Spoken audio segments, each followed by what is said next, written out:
How's it going, everybody? Welcome back to another video. Yesterday, I announced this little thing. Thankfully, it seems like most of you guys are pretty freaking pumped for this build, this drift truck build. I'm really excited for it. It's gonna be awesome. I'm gonna learn so much more stuff. V8, truck, drifting, obviously, so good. We are going to start working on this thing early next week, getting some parts this weekend, and then we can tear out this motor, tear out all the old suspension, start doing the Miata suspension, and then the engine. We're getting a 1UZ already, got lined up and stuff. Everything is going really well. I was gonna wait to announce it until I was like ready to start doing stuff with it, but I got really impatient, and you guys saw it in like the background of every single video because I did a terrible job hiding it, so I decided to release it earlier than I need to. But yeah, this thing is awesome. I'm glad you guys like it. The other thing that I was trying out in the last video is this new mic setup. I've got a wireless mic, so I can like kind of run off the screen, right? And you guys can still hear me really well. I'm doing this so I can kind of like walk and like talk about a vehicle while you can still see it. Because with the shotgun mic, I have to be like right up in front of the camera. And it sounds good then, but from far away, it's echoey and terrible. The audio in the last video was kind of terrible. The lavalier mic I had bought was just crap, so I bought a new one. And this one sounds real nice, so I'm excited about that. Some awesome quality videos coming soon. We've got a special series, couple series starting that I'm really excited about. Guys, I'm so excited for all the stuff that's gonna be happening on the channel in the next couple of weeks, months, years. Now today is an exciting day. We're not working on this thing. We're actually not working on anything. What we're doing, we're getting rid of this thing. Yes, finally. Goodbye, battle van. We're done. No more battle van. You guys know it, I know it. The battle van build was a complete failure. It was totally my fault, but yeah, it was that little battle van over there, worst decision I ever made. I regret it 100%. So today, we're gonna be pulling it out, saying goodbye, taking some pictures, and yeah, putting it on Craigslist. Hopefully it'll sell soon. I wanna talk about like what I regret with the build, why it failed, maybe drive it around a little bit, say goodbye. I am still gonna be trying to off-road it. I'm just trying to find someone to come with me because none of my friends want to come with me because none of my friends want to have to tow out a battle van every 2 seconds. Can't blame them. I'm not sure if you guys can tell, but I spent all of yesterday cleaning up the shop, and oh my goodness, does this place feel so much nicer. Got rid of all my junk. I did a couple things like made this bus seat actually sit by itself, so this is now like a little cool bench. I got rid of all the old Previa junk. Cleaned up this little corner. Finally mounted my stereo system I've got in the shop like permanently. All my spare car parts, oil, car parts, random stuff, paints. Just spending the day cleaning up the shop, totally worth it. It's so much nicer in here now that there's not junk everywhere. And there's so much more room for activities. Room for more project cars, guys. Let's buy another, let's buy 2 more. Yeah? No, yeah, you're right. You guys make it abundantly clear that I have got too many cars. Right now, I really only have, I only have 2 cars. I've got 2 cars, a truck, a van, and a school bus. But yeah, hopefully you guys are proud that I finally cleaned up the shop. You guys know I had trouble getting rid of my old junk, but I did, and it was so nice. And guess what I did it in? I did it in this thing. I just filled the bed up with all my garbage, and I threw it out. So easy. Anyway, let's go ahead and move the rail Miata, get the battle van out, and say goodbye.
here she rests.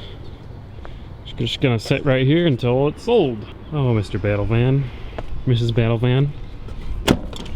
Cleaned up the interior. It actually looks really nice, besides the duct tape holding it together. You know, it's funny because when I came up with the idea of the Battle Van a couple months ago, I thought of it and I was like, boom, that's it. That's the next big thing that's gonna blow up my channel, kind of like this car did. It actually definitely negatively affected my channel, which sucks, but it's a learning lesson. See, the thing is like, I thought lifting a minivan would be awesome, and it is pretty cool, but the way I went about it didn't sit well. I kind of hyped it up by saying it was like, it's a mid-engine, rear-wheel drive, stick shift, Toyota, and everyone's like, MR2, hell yeah. And then I announce it, and it's this rusty piece of crap minivan. And I think that kind of set a lot of people off. Like, they didn't like it, and they're just like kind of salty because I made them think that it was an MR2 or something else that was cool, but it was a rusty minivan. And that was only part of it. If I would have fixed it and if I would have made it cool from the very beginning, I think it would have done better. But the problem was that I got it, I announced it, and then for the next 2 weeks, I tried to fix all these really stupid issues on a budget. So people were just watching videos of fixing coolant leaks and rust and breaking bolts, and people just didn't like that. I don't know why I thought that was an okay thing to do, but it wasn't. So then people kind of stopped watching it, and I think also a lot of people just kind of lost faith in the channel because of it. They're like, oh, if he's gonna keep on doing these stupid minivan lifted weird builds that nobody likes and these crappy cars, I'm just gonna leave. And a lot of people did. I think if I would have bought a nicer Toyota Previa, one that wasn't rusty and wasn't a piece of crap, if I would have bought an all-wheel drive one that was automatic instead of buying a rear-wheel drive one that was stick shift, it would have been so much better because it would have actually been good at off-roading. I haven't off-roaded this one, but I know it's not gonna be good. It would have been good at off-roading. It wouldn't have been a rusty piece of crap, so we wouldn't have spent 2 weeks trying to fix it. And yeah, I don't know. So that's kind of where I thought I went wrong. Shouldn't have bought a rusty one, shouldn't have announced it the way I did, shouldn't have filmed trying to fix it. But hey, we all have to learn, and I learned. It's gonna be a while before we do another lifted vehicle, because I've kind of done a lot of like, hey, let's buy a really strange vehicle and lift it. The next vehicle I buy will actually be good at off-roading.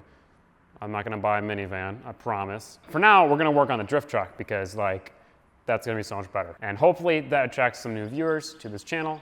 Hopefully that brings back some faith in you guys because we're actually gonna work on it. We're not gonna abandon it. We're gonna finish it and it's gonna be awesome. Also, I do wanna say, I know I said I wasn't going to sell the Battle Van, but I figured even if it doesn't sell for very much, I can sell it for more than what I can scrap it for. And all that money will go towards the drift truck, making that better. So I think that's a win-win. I wanna make the drift truck better and I wanna get rid of the Toyota Previa, so sell it, you know? The one problem is that I haven't gotten the title back from the DMV yet, even though I bought it like 3 months ago. So I can't sell until I get that back, but I'm gonna list it anyway, so. I don't know, DMV, what are you doing? I can't really say I'm surprised. The DMV always kind of sucks. But yeah, goodbye Battle Van. Part of me, a very small part of me is sad. 99% of me is like, yes, get that rusty piece of crap out of my shop. We've got so much more room, and now I just don't have to worry about it. I can't tell you how many nights I just sat there. I was like, oh, I have to work on the Battle Van tomorrow. Oh, no. I'm very, very happy we're selling it. I made this video so you guys wouldn't be confused as to where the Battle Van went, because the Battle Van is going bye-bye, Mud Panda, bye-bye, later. If I would have sold it without like making a video about it, everybody would be like, oh, where's the Battle Van? Actually, you know, probably not. Probably people would just forget and be like, yes, it's gone. If you guys have any video requests you want to see from this thing before we start tearing it apart, let me know in the comment section below. I'm happy to do a couple things. I decided I'm not going to blow up the stock engine because it's a perfectly good engine. We're going to put it in something. A couple people suggested to make a go-kart with it, and that would be sick. I think it's still pretty big for that. It'd be like a big go-kart. But hey, also to everyone who said to mount the engine in the bed, no. I guess theoretically that's a good idea, but it's not a good idea. A lot of you guys also said that you wanted like an SR20 swap. I'm choosing the 1UZ because it's super cheap, super powerful, and super reliable. Anyway guys, that's gonna be it for today's video, so thank you so much for watching. Let me know what you guys think about getting rid of the Battle Van. I'm sure most of you are happy. I will see you in the next video, special video, and then we get to work on the drift truck. So hell yeah. I'll see you guys then. Peace out, bye-bye.